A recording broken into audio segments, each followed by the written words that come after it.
നിങ്ങളുടെ favourite shows ഇനി ഒരിക്കലും മിസ്സാവില്ല. ഇപ്പോൾ C5 കാണും നിങ്ങളുടെ ഫേവറേറ്റ് ഷോസ് തികച്ചും സൗജന്യമായി. അമ്മയ്ക്കൊരു ജീവിതം വേണമെങ്കിൽ അമ്മയ്ക്കൊപ്പം ഞാൻ വേണം. പക്ഷേ എനിക്കൊരു ജീവിതം വേണമെങ്കിൽ എന്നോടൊപ്പം എന്റെ ശാലിനി വേണം. എന്നെ ഈ അവസ്ഥയിലാക്കിയത് നിങ്ങളാ. എന്തിനാ നിങ്ങളിപ്പോ ഇങ്ങോട്ട് വന്നേ? എന്റെ ഈ നിസ്സഹായാവസ്ഥ കണ്ട് ആഹ്ലാദിക്കാനോ, അതോ ഇനി എന്റെ തളർച്ചയുടെ പടുകുഴിയിലേക്ക് തള്ളിയിടാനോ? ഇതുപോലൊക്കെ സംഭവിക്കുമെന്ന് ഓർത്തോണ്ടാണ് അമ്മ ഇങ്ങനെയൊക്കെ ചെയ്ത്. നല്ലൊരു ജീവിതം നിനക്ക് കിട്ടണമെന്ന് ഞാൻ ആഗ്രഹിച്ചുള്ളൂ. അത് കിട്ടിയല്ലോ. നല്ലൊരു ജീവിതം തന്നെ കിട്ടി. പക്ഷെ തടവറയിലാണെന്ന് മാത്രം. കൂടാതെ പോലീസിന്റെ കാവലും ഉണ്ട്. ജീവിതം സുരക്ഷിതം. എന്നെ ശല്യം ചെയ്യാതെ നിങ്ങൾ പോ. എന്റെ മകനിപ്പോ ഞാനൊരു ശല്യമായല്ലേ? അത് നീ തന്നെ പറയണോട്ടോ. എന്റെ മോളേക്കാൾ കൂടുതൽ ലാളനയും സ്നേഹവും ഒക്കെ തന്നത് നിനക്ക് തന്നെ. ചെറുപ്പത്തിലെ നിന്റെ കുസൃതി മുതൽ അമ്മയ്ക്ക് മുഖം തരാതെ തിരിഞ്ഞു നിൽക്കുന്ന നിന്റെ ഈ നിമിഷം വരെ ഞാൻ ചിന്തിച്ചിട്ടേയില്ല ശല്യം എന്നൊരു വാക്ക്. ഒരമ്മ അങ്ങനെ ചിന്തിക്കില്ല. 10 മാസം ചുമന്ന് നൊന്ത് പ്രസവിച്ച വേദന ഓർത്തല്ല. മക്കളെന്നും അമ്മമാർക്ക് ജീവന്റെ ജീവനായിരിക്കും. നീ എനിക്കതിലേറെ പ്രിയപ്പെട്ടവനായിരുന്നടാ. അതുകൊണ്ട് ഇപ്പൊ നീ ഉപയോഗിക്കുന്ന ഓരോ വാക്കുകളും ഈ അമ്മയുടെ നെഞ്ചിലേക്ക് തറഞ്ഞു കയറുന്നത്.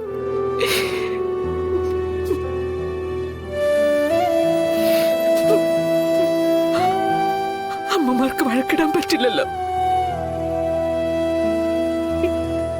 മക്കളുടെ വാശിക്ക് അടിയറവ് പറയാനേ പറ്റൂ.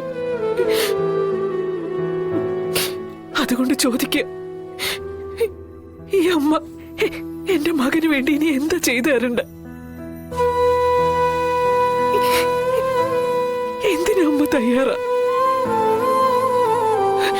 കാരണം എനിക്ക് നിന്നെ വേണം. മോനെ, ഒന്നിങ്ങോട്ട് തിരിയടാ. എടാ, നിന്റെ മുഖം ഞാനൊന്ന് കാണട്ടെ. എടാ വിഷ്ണു, എന്ത് ചെയ്താലും അമ്മ ഒരുക്കോടാ. എടാ, കാരണം നീ എന്റെ മോനാ. അതിൽ കൂടുതൽ എനിക്കിനി ഒന്നും പറയാനില്ല. എടാ,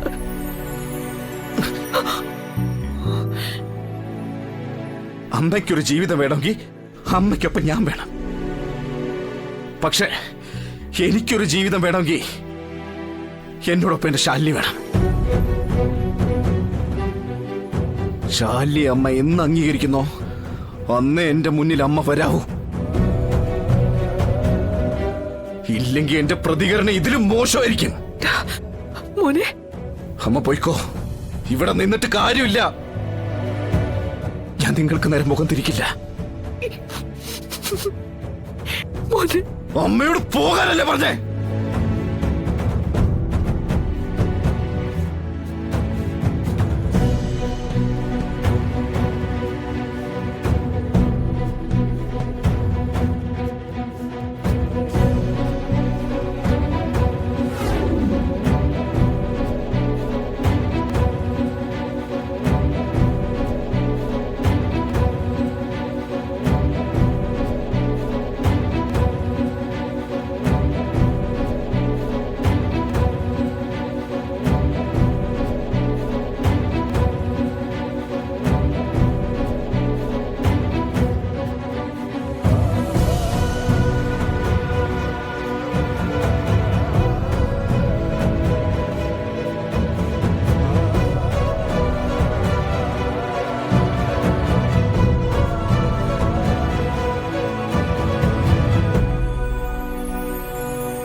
കടലിളകി തുടങ്ങി. ഇനി വരുന്നത് സുനാമിയാ. കടലിനെ അടിയോടെ മറിക്കുന്ന സുനാമി.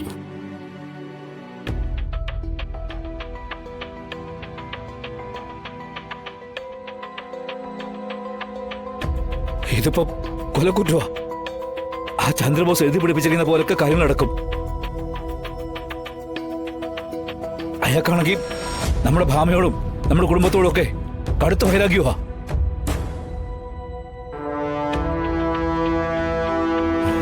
നല്ലൊരു നിയമയുദ്ധം തന്നെ നമ്മൾ വിഷ്ണുവിന് വേണ്ടി നടത്തേണ്ടി വരും. സത്യാമ്മ കാര്യങ്ങളൊക്കെ ചോദിച്ചറിയാൻ പോയിട്ടുണ്ടല്ലോ. സത്യാമ്മ വന്നിട്ട് നമുക്ക് ബാക്കി കാര്യങ്ങളിലേക്ക് കിടക്കാം.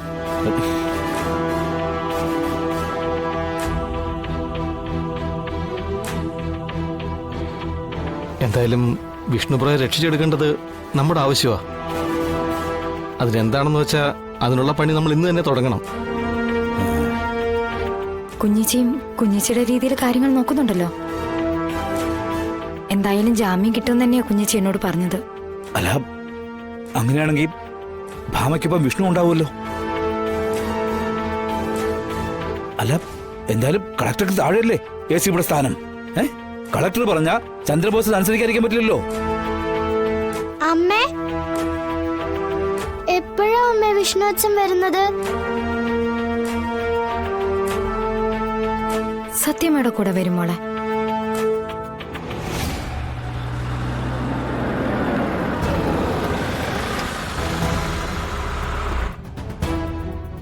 പൊന്നി, അവന് കഴിക്കാൻ എന്തെങ്കിലും കരുതിയേക്കണേ. നല്ല വിശപ്പുണ്ടാവും. വന്നാലുടനെ എന്തെങ്കിലുമൊക്കെ കൊടുക്കണം. എല്ലാം റെഡിയാണ് സർ.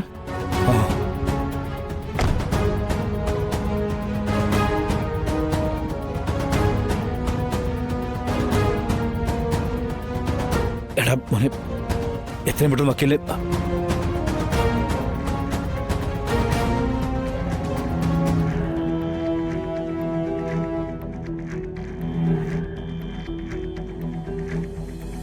അയ്യോ, വിഷ്ണു അച്ഛൻ എവിടെ?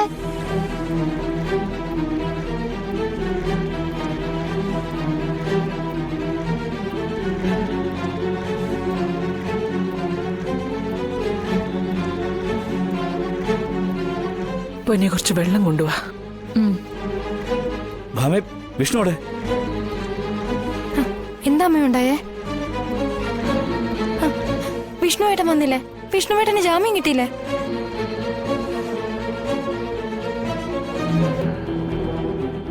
ഇല്ല,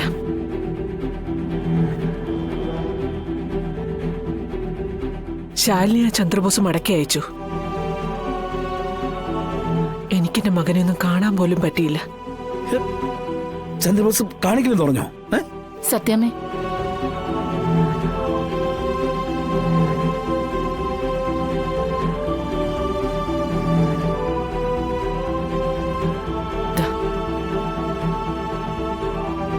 ഭാമേ, അയാൾ കാണിക്കില്ലെന്ന് പറഞ്ഞോ?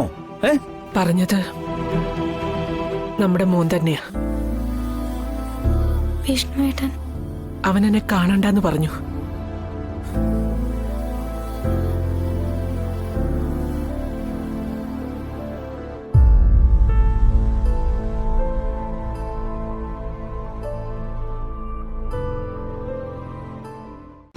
ഡൗൺലോഡ് ചെയ്യൂ C5 ആപ്പ്. കാണൂ എല്ലാ എപ്പിസോഡുകളും സൗജന്യമായി.